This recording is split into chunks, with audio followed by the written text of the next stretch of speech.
Why speaking English in Indonesia feels illegal? We're gonna break down the social phenomenon for y'all. Karena seperti yang kita tahu, everyone who speaks English in class, in their families, in a reunion, well, everyone just curses at Englishmen. No one appreciates how you speak. No one appreciates you for putting an effort, for putting your confidence and risking it all in front of society. As we know, schools likely teach us about grammar, about vocabularies, about tenses, about a lot of stuff actually. And I never said that it was wrong. It was right and it was needed to be learned. But somehow, many of us were never taught about our confidence in speaking English or even speaking English itself. It was and it is forgotten.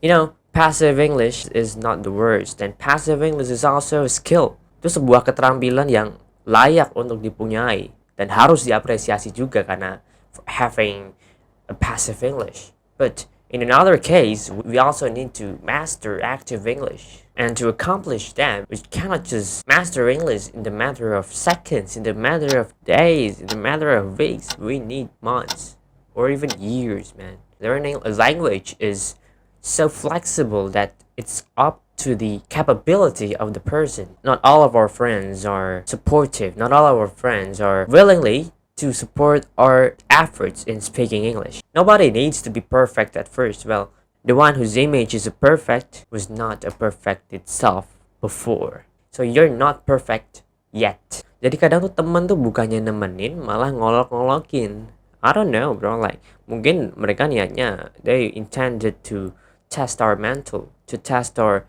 consistency, to test our principle. But yeah, gimana ya? We just started learning, we just started expressing ourselves in English, and they just mocking you like you break the law. That ain't a mental tester, man. That kind of people should be avoided when you try to learn something new and they don't support you at all. Okay? The best thing for them is just to not care. And you don't deserve those mockings, man. Another thing for sure is English is our second or third language. Third language. It can be our third language since we have our Indonesian as our first language or our traditional or local language as our second language. It can be flipped. You can somehow have your local language as the first language and Indonesian as the second language. It depends on where were you born. English is our third language and people mock us for trying to speak it. Blah. You should probably ask them, can you do the same thing as me? And somehow many of us are used to write or read English. That's why we have passive English.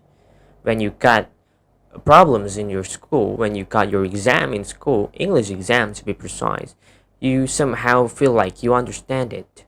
You know what the problems say, but when you want to express it with speaking, it just feels different. And somehow you don't have the same capabilities as when you write or read English. Well, that goes the same to me. Speaking, reading, and writing, also listening, are different. They have different feelings, different capabilities. We have to practice them a lot. Once we left one behind, well, we need to work on that much harder. And now we're getting into the external factors. What are the external factors that make you feel like you know English, you understand English, but somehow you just cannot express it in English? Look at your timeline, look at your FYP, FYP mo. Lihat, check video apa yang muncul. What kind of videos that are shown in your feeds. For the last few years, there have been a lot of English content creators, not English creators. Sorry. TikTok, memes, and everything else that is online, helping English to be normalized. In Indonesia, obviously. Ganzi will be more open to English, but at the same time, they're also skeptical. Skeptical of what they're hearing, of what they're seeing, and filtering everything that they consume. That's what we hope for, right? They analyze what the video is about, what English skill, what English vocabularies that can be taken from the video. Speaking English is slowly becoming less weird online. Offline, and it's still different, man, because we live in Indonesia. Somehow people say that we need to be nationalist by speaking Indonesian all the time. Well, I cannot say that's wrong or right. That's not for me to judge.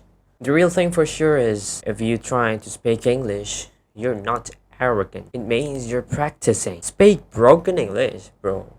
It's been years since the last time I heard broken English. Like, rip English. Rip English, what the hell, bro? Speak confidently. If you need to, just speak. Not to mention that a speaking partner is also crucial for your English life. When you want to speak English but you don't have any partners that understand you, what do you expect, bro? You're gonna talk to yourself like what I do now? That's why I'm open for a speaking partner, okay? I'm open for it. I can arrange a schedule. I can speak to you, to y'all. Now you know my Instagram at denvano underscore underscore two underscores. So better hit me up on Instagram, slip up on my DMs, and DM me for a speaking partner. Okay, I'm always here. It's Denvano. It's not illegal to speak English. It's just English. Come on, boo, ba.